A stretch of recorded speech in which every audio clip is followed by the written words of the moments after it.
Dropped frames 3661, 24%.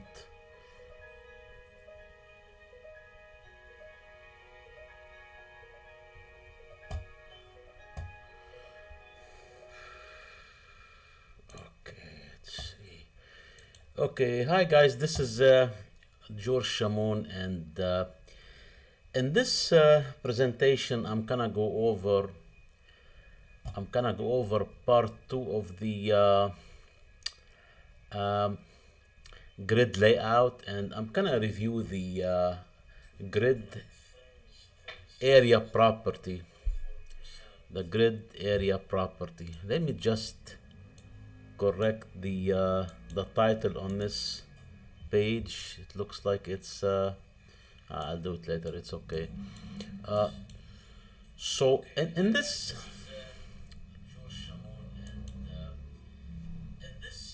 presentation, I'm gonna go over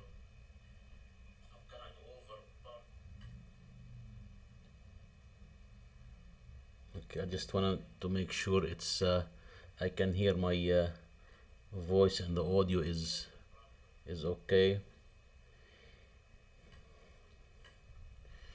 Okay, so in this video, I'm gonna go over the grid area property in grid layout in CSS grid layout. So I have this web page created already, and I'm gonna go over the HTML and the CSS page of the codes. And if you're interested in getting those codes and you want to try it on your own time and on your own computer, this is the link. I have the links in the description of the YouTube video. It's this website. This is my website, georgekc.com/training/ this page, which is the CSS grid layout part 2, and then you get the CSS. But those two links are in the description of the YouTube video, so you can find them there if you're interested. If not, just you can watch it, and you don't have to do it on your own. So let's look at the web page, the HTML web page first of the part 2 grid. That's the title of it. That's what I called it. So it's right here, and obviously I reused some of the codes, and I'm making the adjustment to the CSS file. This is where you'll find the change on the HTML page. So if you look at this one here, so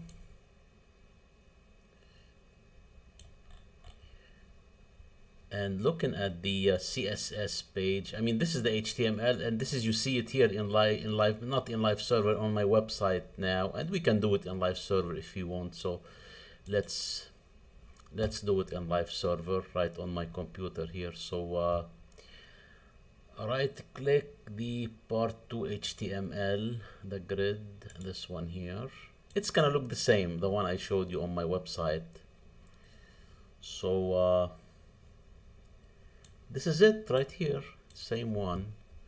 So if you notice, I did some adjustment. I used the grid area property to move this box number 1. It was on the top, the first one on the top left. I moved it to this spot here, and this is how much it occupied if you look at it. And I'm gonna show you the grid, how it looks like, and why it's showing this, how I was able to produce this output here. So if we look, first let me show you how it was before I applied the grid layout area, the area property. So that's the way it was. This one in grid part number 1, grid part 1. Let me see.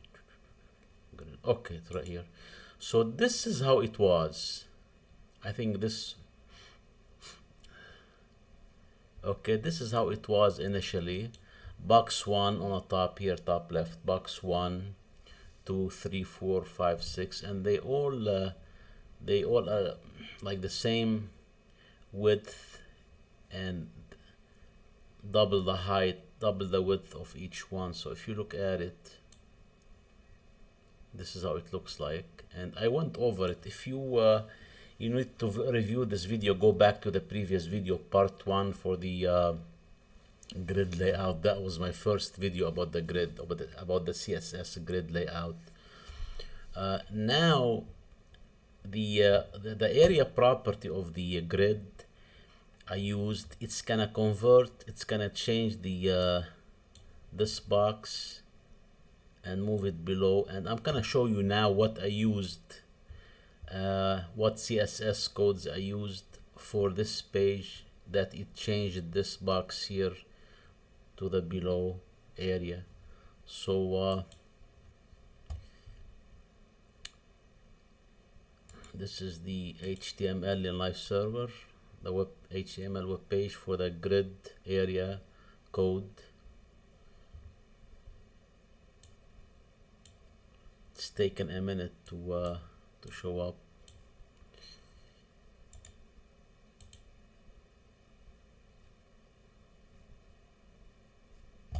Oh.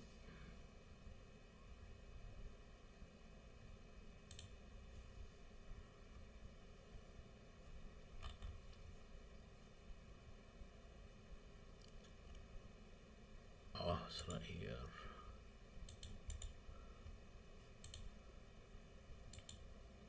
Closed it.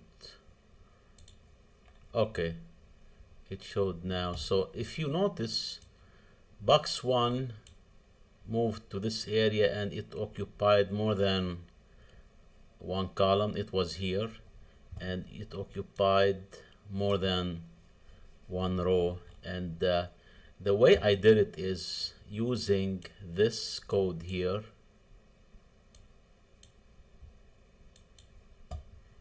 CSS style sheet part-2 grid area.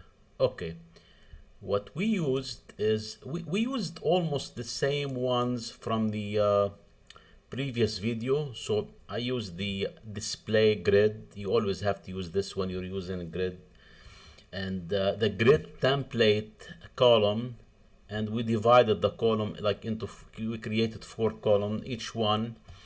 The first one is 1 fraction, the second one is 2 fraction, the third column is 4 fraction, and the last one is 8. So basically this one here was 1 fraction and 2 fraction, the second one 2 times this one, and this one is 4 times, and this one is 8 times this one.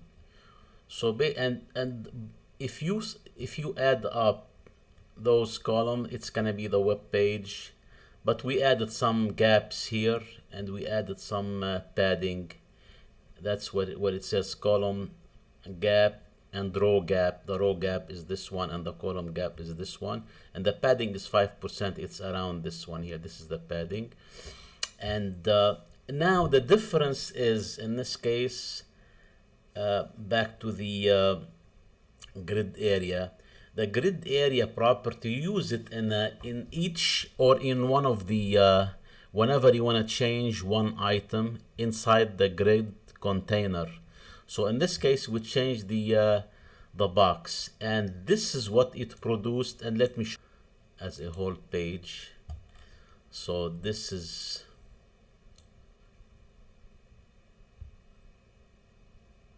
so basically it's 2 row down and 3 column width, if you notice.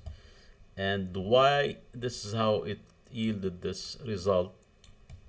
If you look at the CSS code of box 1, which is the red box here, we used this line here, this line, grid area. So this is the whole video. Is the intention of this whole video is to explain the grid area, what it does, and how it what it produces on the screen whenever you add it to the CSS codes. So box 1 is the item. It's the item inside the grid container. And the grid area is the property of this box. And those 4 elements here, those values, the first one is 2. 2, it means this box will start at row 2. Horizontally, you go down 2 rows. This is why you see this is row 1. Look at this one. This is row 1. This is row 2. So it started here at row 2 and column 1, and this is column 1. So row 2, the second row, and column 1. Now the third one, the span 2, it means how many rows the box will span. In this case, it says span 2, it means it spans 2 rows. And it's gonna be spanning, if you look, this is row 1, this is row 2, it's gonna be as much as the value. It's gonna span the value of two rows here. And the column, it will span 3 columns. And if you look on the top here, there are 3 columns, and it spanned 3 columns. So again, let me explain. The grid area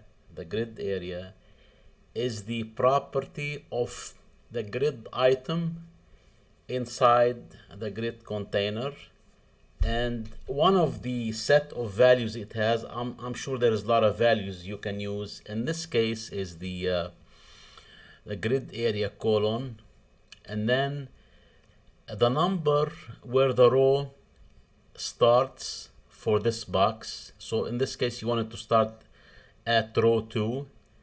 It's a start, and column 1. This is column 1 here. So row 2, column 1, and then you want it to span.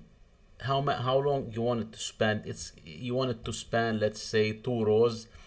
You write here, you type span 2, and then this value, how many columns it's gonna span. In this case, it's a 3 columns, so it spanned 3 columns. This is the 3 columns here.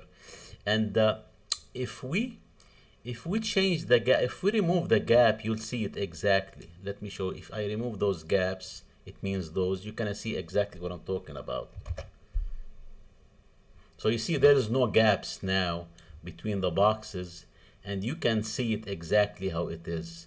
So what we did, again, it started, we use the grid area property of the element inside the grid container to specify where is it gonna be situated, positioned, and what is it gonna span, how big it's gonna be, or how many columns and how many rows it's gonna span. And again, in this case, a grid area, the first value is the row where the box is gonna start. And which box? This box here, because we're targeting this box 1 in a CSS style sheet. So row 2, it started, this is row 1 here. If you go horizontal, this is row 1, and this is row 2. And then you want it to start at column 1, and this is column 1 here. So basically, we're talking about this corner of the box. Where is it gonna be starting? It's gonna start second row, first column, right here. And then the second values, the third one is spanning how long you want it to span, how many rows you want it to span. You want it to span 2 rows, you go down 2 rows, and if you look, it went down to 2 rows, row 1, row 2, and you want it to span 3 columns. So this is the value for the column. If you go up, so it covered 3 columns. So basically, the grid area of a grid item in CSS inside the grid layout box, it's gonna specify where the box is situated in reference to the other elements, and what is it gonna span, like the horizontally how many rows, and vertically how many columns. In this case, 3 columns and 2 rows. This is why you see span 2, span 3. It means how big you want it. So that's it for the grid area. Now this is only an example of the grid area. Like, I'm sure there is a lot of values, but this is an example. So if you look, a good reference is W3 school, W3 school, and I was looking at it before, and this is a great reference. I mean, besides that, I'm taking some online courses. This is the this is a good reference, the w3schools.com, and I was looking at the CSS grid area property, and I read this one, and you can read it if you want, and it will help you. So there are a lot of values, like each, I never used this one, I didn't use it yet, but it can get more complicated, but I just gave you an example on how to use one example how to use the grid area property in CSS. So that's it for this video. Again, this is the that was about the grid area property of how big you want it, how many columns, how many rows you want it to span, and this is an example. Again, if you want those codes, you can refer to my description, to the YouTube video description. It's right here.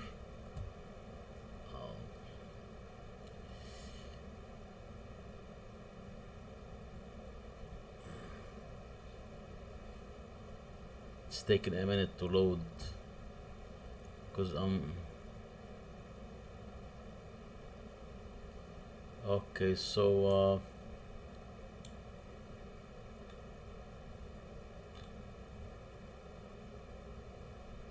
number 2.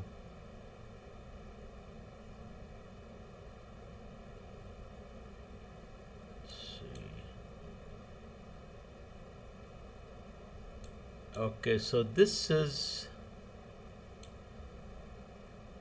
those links here. You can use those links to access the codes.